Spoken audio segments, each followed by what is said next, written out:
প্রণোদনার ঋণ পেতে ঘুষের শিকার 29% প্রতিষ্ঠান, সানেমের জরিপের তথ্য।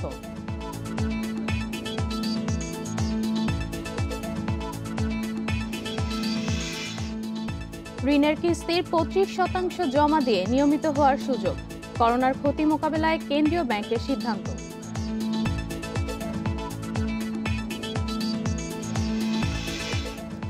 মেট্রো রেলের পরীক্ষামূলক চলাচল শুরু রোববার, চলবে উত্তরা থেকে মিরপুরের পল্লবী স্টেশন পর্যন্ত।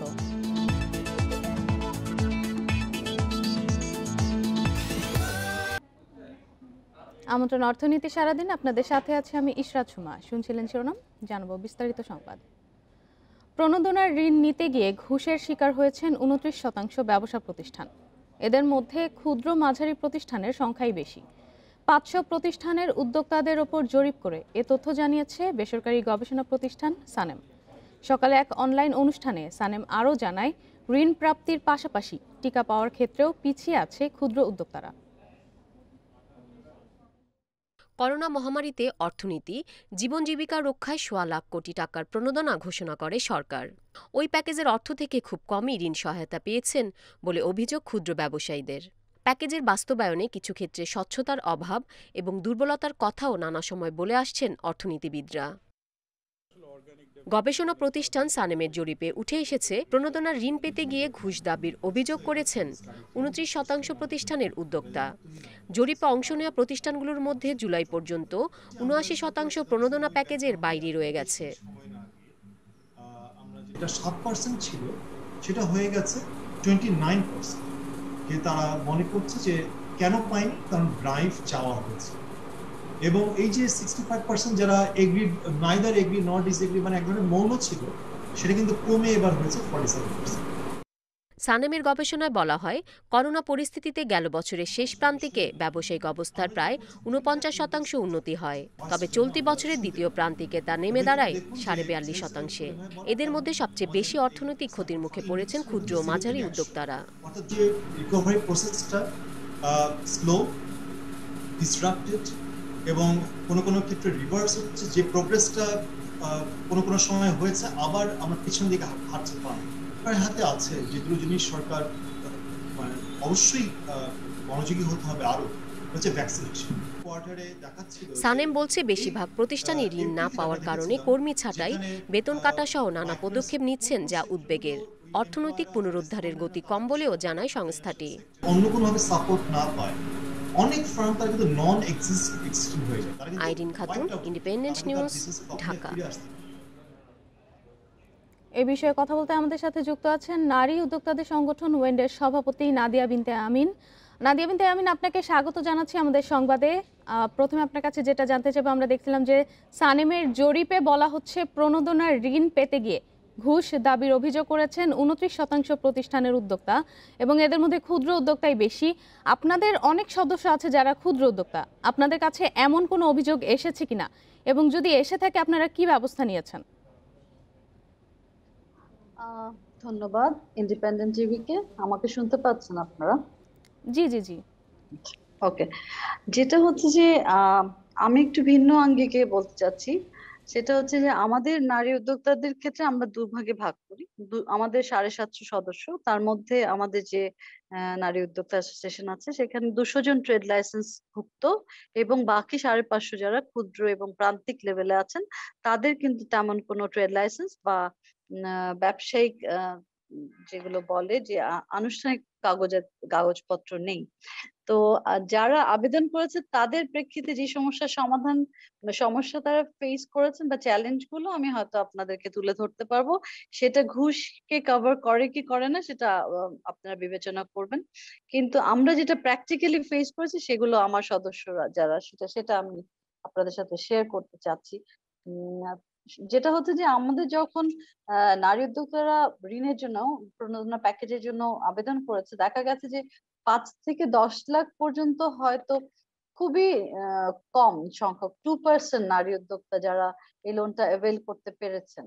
এবং তাদেরকে যারা পেরেছেন তাদেরকে কি কি কাগজপত্র দিতে হয়েছে, সেই ক্ষেত্রে আমি বলবো যে ট্রেড লাইসেন্স, তারপর আপনার লোন অ্যামাউন্টের জন্য একটা অ্যাসোসিয়েশন থেকে চিঠি, তারপর আপনার রেন্টের এগ্রিমেন্ট, ব্যাংকের একটা স্টেটমেন্ট, লোন প্রিভিয়াস লোনের স্যাংশন লেটার। আমি কেন বলছি তাহলে বুঝতে পারবেন যে আসলে আমাদের জন্য এটা কতখানি দুরূহ কাজ আমার নারী উদ্যোক্তাদের জন্য।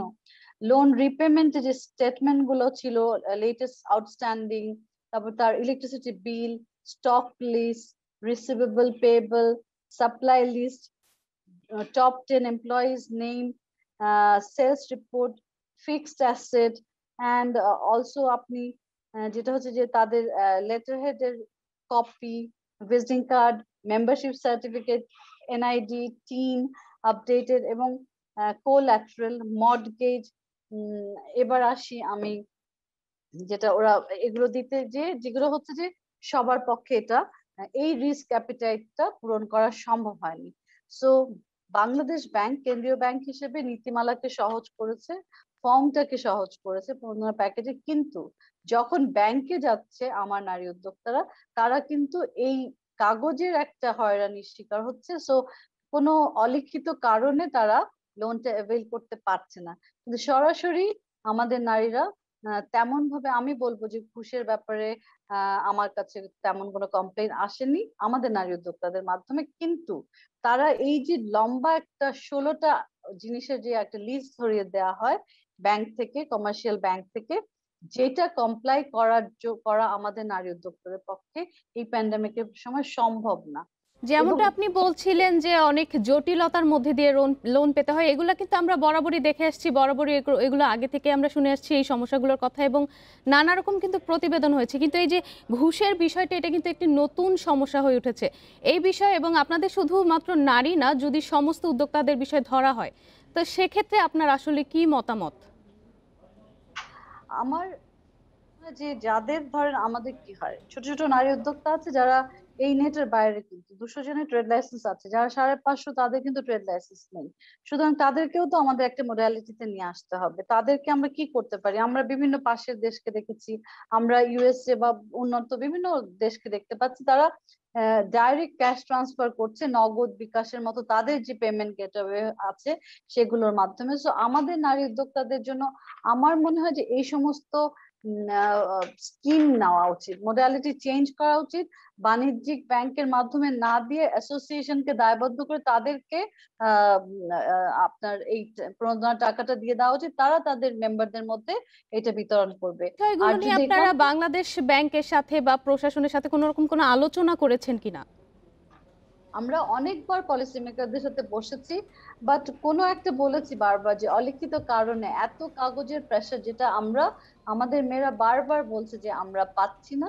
সেই ক্ষেত্রে গ্যারান্টার ইস্যু বলা হয় যে এটা তুলে দেওয়া হয়েছে, কিন্তু আদতেই যখন প্র্যাকটিক্যালি অনেক কিছু আসলে ওরা যেগুলো বলা হচ্ছে তুলে দেওয়া হয়েছে, কিন্তু যখন ওরা প্র্যাকটিক্যাল ফিল্ডে যাচ্ছে তখন সেই কাগজগুলোই ওদের কাছে চাওয়া হচ্ছে। এবং মর্টগেজ বলা হচ্ছে যে লাগবে না, বাট মর্টগেজও দেখা যাচ্ছে যে লাগছে। সেই ক্ষেত্রে আমার মনে হয় যে আমাদের আরো বসা দরকার পলিসি মেকারদের সাথে, আমাদের আরো আলোচনা করে এই জটিল প্রক্রিয়াগুলোকে সহজ করা দরকার। আপনাকে অসংখ্য ধন্যবাদ আমাদেরকে সময় দেওয়ার জন্য। জানাবো পরবর্তী সংবাদ। করোনার ক্ষতি মোকাবিলায় ঋণ পরিশোধে আবারও বড় ছাড় দিয়েছে বাংলাদেশ ব্যাংক।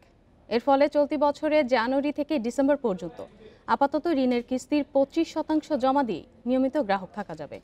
ঋণের কিস্তির বাকি অংশ পরবর্তী 1 বছরের মধ্যে পরিশোধ করতে হবে। বাংলাদেশ ব্যাংকের এই সিদ্ধান্তের ফলে আগামী ডিসেম্বরের মধ্যে আর কোনো ঋণ খেলাপি হবে না। এ বিষয়ে কেন্দ্রীয় ব্যাংকের কর্মকর্তারা বলছেন, করোনার দ্বিতীয় ঢেউয়ের কারণে দেশের ব্যবসা বাণিজ্য ক্ষতিগ্রস্ত হয়েছে, তাই ব্যবসায়ীদের আবেদনের প্রেক্ষিতে ঋণ পরিশোধের সময় বাড়ানো হয়েছে। এ বিষয়ে বাংলাদেশ ব্যাংকের প্রজ্ঞাপনে বলা হয়, কাঙ্ক্ষিত বিনিয়োগ, কর্মসংস্থান ও রপ্তানি বাণিজ্য ঠিক রাখতে এই সিদ্ধান্ত নেওয়া হয়েছে।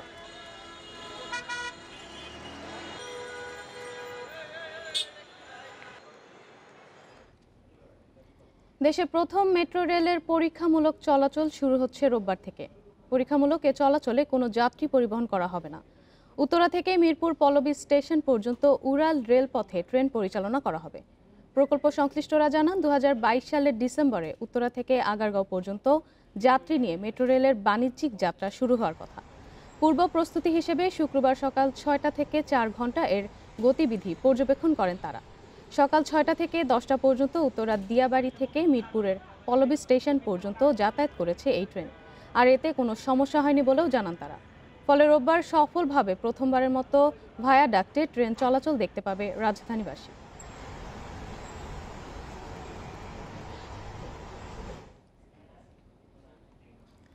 জলবায়ু পরিবর্তনের কারণেই প্রত্যাশিত অঞ্চলে ইলিশ মাছ কম পাওয়া যাচ্ছে বলে জানিয়েছেন মৎস্য ও প্রাণী সম্পদ মন্ত্রী সম রেজাউল করিম। সকালে রাজধানীর মৎস্য ভবনে জাতীয় মৎস্য সপ্তাহ উপলক্ষে এক সংবাদ সম্মেলনে একথা বলেন তিনি। এ সময় তিনি আরও বলেন, ইলিশ সম্পদ রক্ষা ও উন্নয়নে সমন্বিত কার্যক্রম গ্রহণ করা হয়েছে। ইলিশের উৎপাদন বাড়াতে গবেষণা জোরদার করা হয়েছে। পাশাপাশি দেশে অন্যান্য মাছের উৎপাদনও আগের চেয়ে বেড়েছে।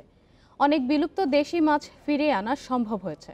বর্তমানে দেশের মোট জিডিপিতে মৎস্য খাতের অবদান ৩.52% বলেও জানান মৎস্য ও প্রাণী সম্পদ মন্ত্রী।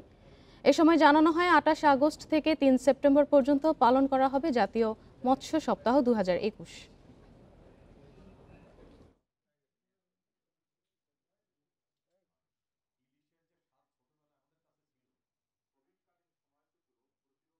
ইলিশ বিনাশ হয়ে যাচ্ছে না, ইলিশ আছে, শুধু তার আবাসস্থান কোনো না কোনো কারণে পরিবর্তিত হয়। যেমন হালদায় কেন এত মাছের পোনা পাই, ওটা নিরাপদ। হালদাকে আমরা বঙ্গবন্ধু মৎস্য হেরিটেজ ঘোষণা করেছি। আমরা বাংলাদেশে অনেক গ্রামকে মৎস্য গ্রাম ঘোষণা করেছি। নানাভাবেই কিন্তু অভয়াশ্রম আমরা তৈরি করতেছি। করোনার মধ্যেও বিদ্যুৎ খাতের 40% প্রবৃদ্ধি হয়েছে বলে জানিয়েছেন প্রধানমন্ত্রীর মুখ্য সচিব ডক্টর আহমদ কায়কাউস। তিনি বলেন, ভবিষ্যতে এ খাতের বিনিয়োগ সম্ভাবনা মাথায় রেখে এর সক্ষমতা বাড়ানো প্রয়োজন। বিদ্যুতের ব্যয় বৃদ্ধি প্রসঙ্গে তিনি বলেন, বিদ্যুতের খরচ বাড়বে, তবে এর সাথে সক্ষমতাও বাড়াতে হবে। এনার্জি রিপোর্টারদের সংগঠন ফোরাম ফর এনার্জি রিপোর্টার্স আয়োজিত অনলাইন আলোচনায় এসব কথা বলেন তিনি। এছাড়া আলোচনায় উঠে আসে দেশে চাহিদার তুলনায় বিদ্যুতের অতিরিক্ত সক্ষমতা প্রায় ৫,০০০ মেগাওয়াট। ২০৪১ সালে বিদ্যুতের খরচ বেড়ে দাঁড়াবে কিলোওয়াট প্রতি ঘন্টায় ১৩ টাকা। বিদ্যুৎ খাতের বিদ্যমান সমস্যা সমাধানে স্বল্প, মধ্য এবং দীর্ঘমেয়াদী পরিকল্পনার পরামর্শ দেন আলোচকরা।